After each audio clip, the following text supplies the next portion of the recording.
did my seaplane rating a few years ago, and that was, up until now, that's the most fun I've ever had in an airplane. All right, cameras running at Bat Martin on the URT1 profile on, what day is it, the 7th of September? Yes, it is. All right, sweet. So you'll see I'm S-turning across the taxiway because I can't really see directly in front of us. Yeah. Go out here to the end of the runway, and then we'll do a run up, and we'll be out the door. Sounds good.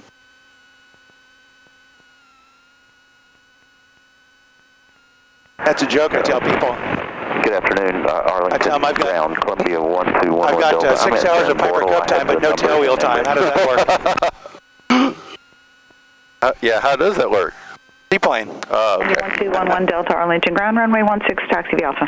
16 via Alpha for Columbia 1211 Delta, and I'm headed back to McKinney this afternoon. Wonder if I could get before I fly home.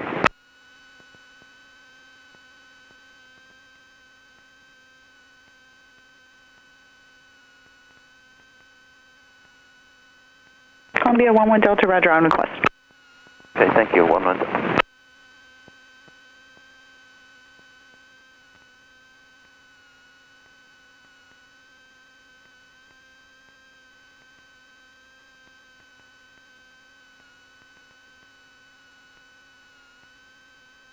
All right. Columbia 11 Delta, squawk 0451, departure frequency 125.2. Okay, squawk is 0451 and departure frequency 125.2 for Columbia 1211 Delta. Thank you. You're welcome.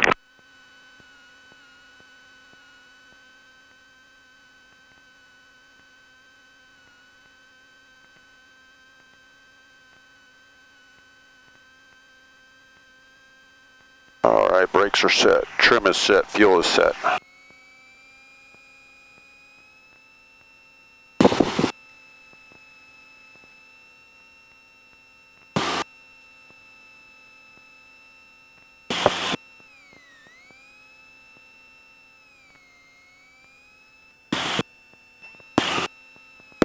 Flight controls coming, watch your knees.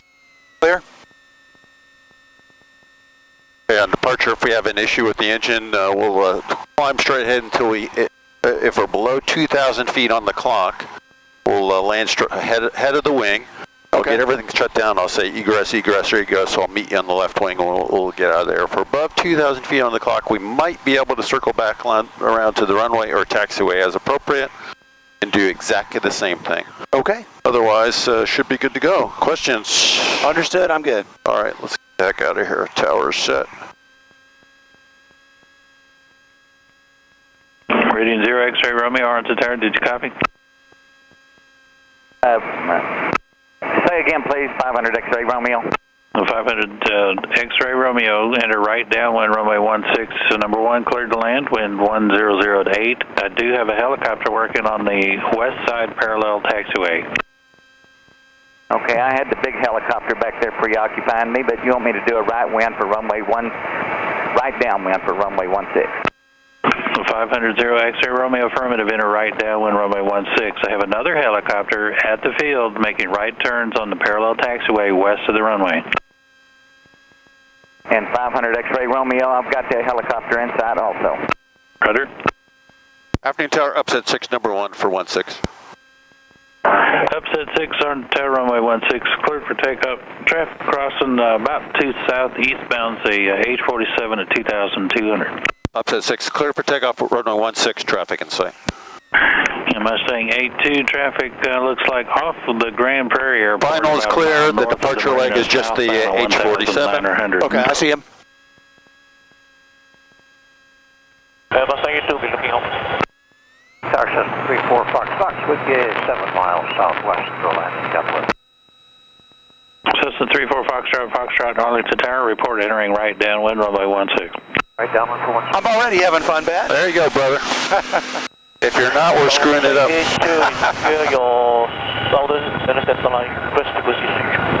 My brain is telling me there's no windscreen in this airplane. Traffic is about a mile directly north of you now, southbound 2,200. Looks like it'll pass behind you, and frequency change approved.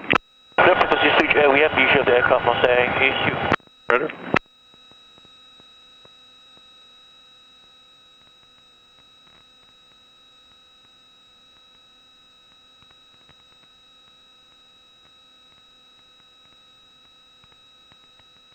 right, safely airborne power's coming back. Arlington Tower, Columbia 121 Delta is full length runway 16, ready for departure at flight following. Columbia 1211 Delta, Arlington Tower, hold short runway 16, landing traffic. Okay, I'm holding short of runway 16, Columbia 1211 Delta. Arlington Tower, Seminole 239 Alpha Tango, 6.5 miles to the west, inbound for landing. Seminole 239 Alpha Tango, roger, make right traffic, runway 16. I believe you're about 2 miles in trail of a Cessna entering right downwind. Right traffic for 16, and we'll keep an eye out for that traffic, 239 Alpha Tango. Come to 0 Bravo Charlie, taxiway go, cleared option, wind 1104. Cleared option, call 0 Bravo Charlie and have landing traffic its way.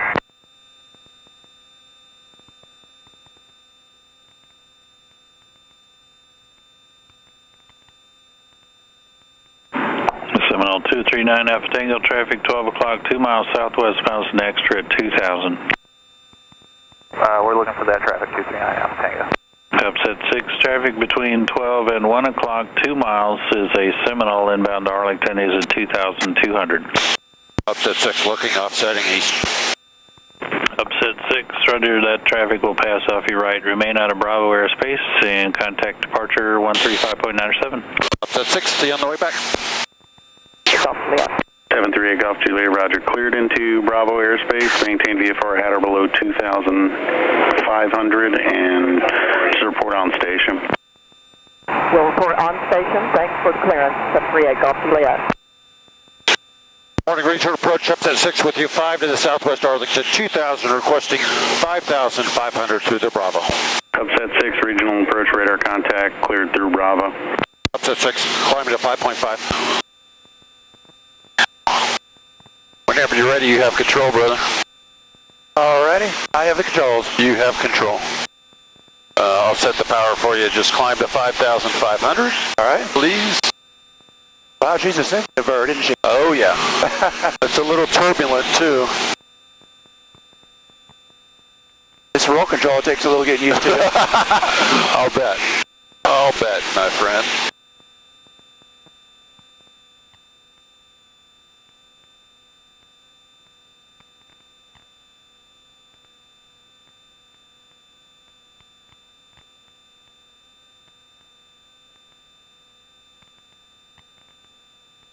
I try a few clearing turns. Yeah, go ahead. We're almost out of the Bravo, not quite. You can see how responsive it is. Oh, yeah. I can see you get in trouble if you over-control it. You know about it real fast. Yeah, do about check about 20 degrees left or so to get us out of the Bravo sooner. 1734 out of 16,000, descending to 5,000 on the Fokker. Southwest 1734 regional approach. Yeah, that's good. Afternoon, Natus Lima's current, winds 140 at 9, altimeter is 3016. Damn, I wish visibility was a little better, though. Oh, no, it's terrible.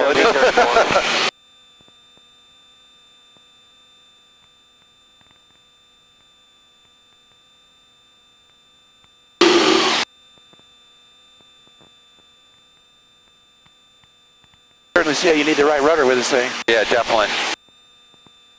Are you helping me with that, or I got the rope? You got it. You got the whole thing, man. I'm not serving as your yaw damper. Come on, jeez, you got to do the whole thing. I'm making me work today.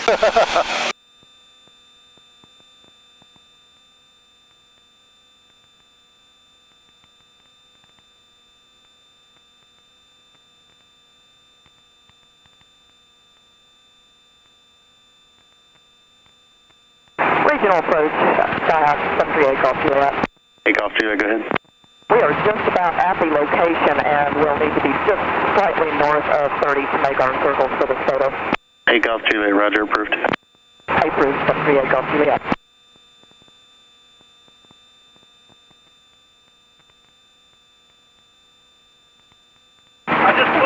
Regional approach, can we be through for 2,500 at this location? 738 Golf Juliet. I'm sorry, Golf Juliet, whoever's talking in the cabin totally was louder than you. I'm sorry, say it again. Is it all right for us to climb to 2.5 for the 738 Golf Juliet? Hey, Golf Juliet, affirmative, up to 2,500 approved. Up to 25, 738, Golf Juliet. So the edge of the Bravo is about this 4-lane ahead of you, about 3 miles or so. Okay, you want 5,500? Yeah, 55 for now would be great, please, sir. Oh, you betcha. Try and keep us out of trouble for once. Yeah.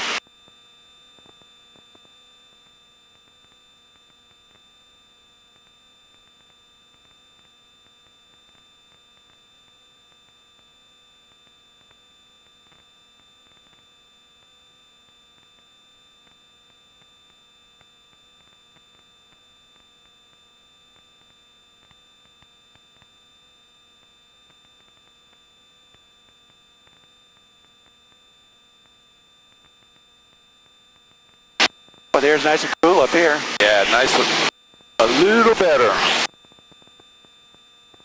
What's your minimum ceiling you guys can go up on? We have gone out with like 3,000 foot ceiling. The problem is when we do stalls and stuff like that, we need a little bit higher. We need a scattered deck to get either above or something like that. Right.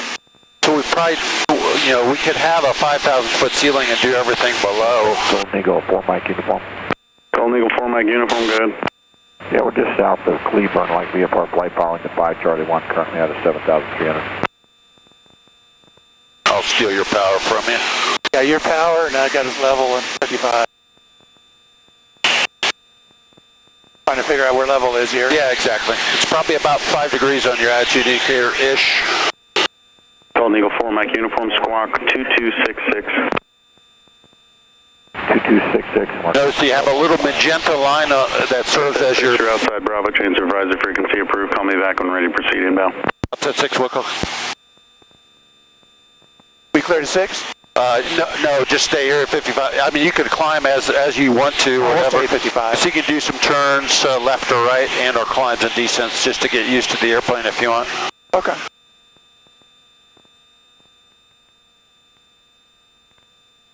Yeah, this does not suck. Oh, this is beautiful.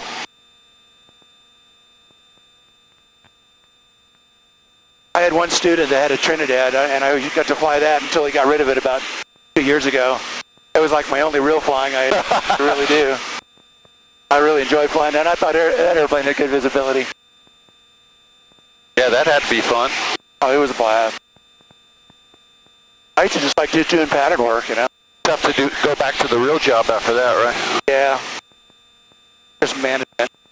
Managing a big machine is all it is.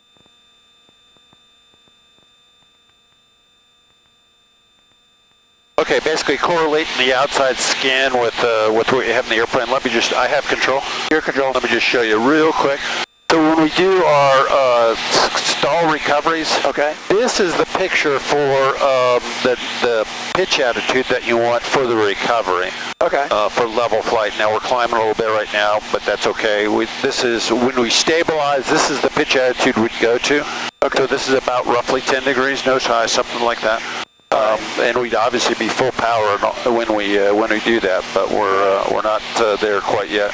I'll get us established here at 6,000 feet, and then I'll give it to you. Alrighty. To do some steep turns. So you want to basically correlate what you have looking outside with what's on the attitude indicator. Right. Because I'm going to take the attitude indicator away from you here momentarily. Okay. So primarily we're looking outside to fly this airplane for the next couple of rides anyway. So this should be about 30 degrees of bank or so. Check me. I don't have an ADI. How does that look? Looks good. About 35 okay, degrees. so this is about 45 probably. At 50. Okay. And that might be about 60 right there. That's about it, right there. Okay, so, and obviously the pitch attitude will change depending on what airspeed you're flying at, but those are the bank angles you're looking for. You have control? All right, my controls. Roger, you have control, so you can do some practice turns 30, 45, and 60 if you want left and right. Do some climbs or descents if you'd like to as well. Yeah, I'm up there. Yeah, we're going to head up to Sherman and get some gas. All right. Something big. Just correlate what you're seeing outside with the attitude indicator is all we're trying to do here. Traffic up there, Southwest High. Yep. Right? Visual.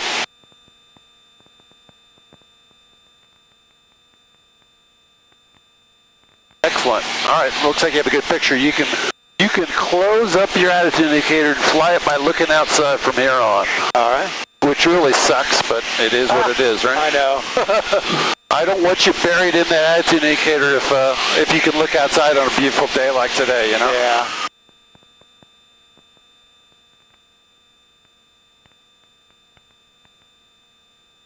All right, just roll out here, get to 6,000 feet, and then by looking outside, I'll set a little more power for you. Level at 6,000 when you're ready. Give me a 45-degree angle of bank turn to the right at 6,000 feet. Please. Look at you. Look at you. That sounds about right. I'm wasting my time by doing this. Come on. Okay, reverse it and go 60-degree angle of bank turn to the left. That's it. A little extra back pressure. That's great. Perfecto. You are a pro at this, man. Yeah. The day is early. Excellent. All right, I have control. Air flight control. Next would be adverse yaw demo. So again, you're used to a yaw damper, so this is maybe a little bit new and different for you. All right. I'm slowing down so as to accentuate the demo just a smidgen. So I'm level at 6,000 at 80 knots. Okay. If I don't use the rudder, in other words, I had a yaw damper that's not working for us, or I'm really just Joe Bag of Donuts pilot and not using rudder, this is what it feels like.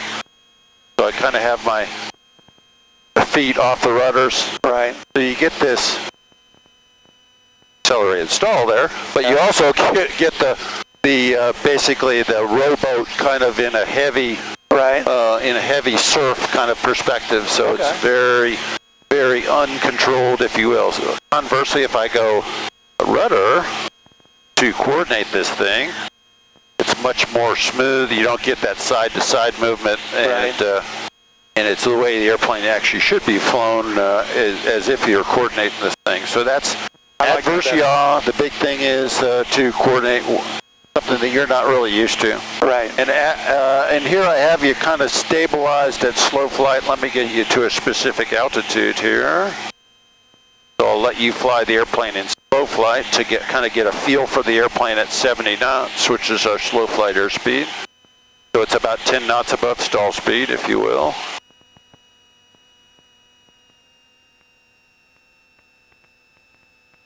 And once I get you established there, we're going to fly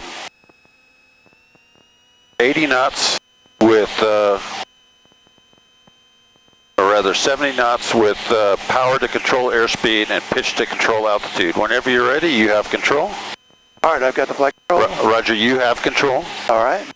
So you can just practice that pitch to control airspeed, power to control altitude. And remembering that you need a little rudder, obviously, the more power you put in.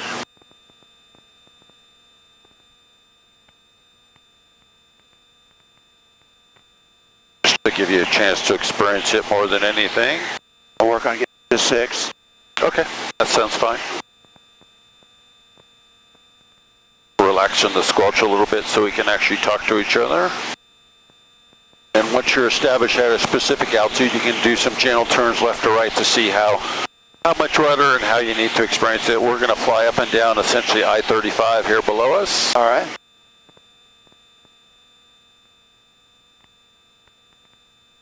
Correcting. There you go. Good. Very nice. Good recognition, man. Good feel for the airplane. Well, it's still early. So we have a little extra power, so I'll pull the power just a smidgen because we want to maintain 70 knots or so. Okay. I'll go back to the right. Yeah, sure. Sounds good. Perfect. Great use of rudder, man. Most guys that fly corporate do not use the rudder like you're using it. They're not used to using feet, you know? When I used to teach, I used to spin everybody. And we did a lot of work with stalls and stuff like that. Okay, good. Excellent. I figured,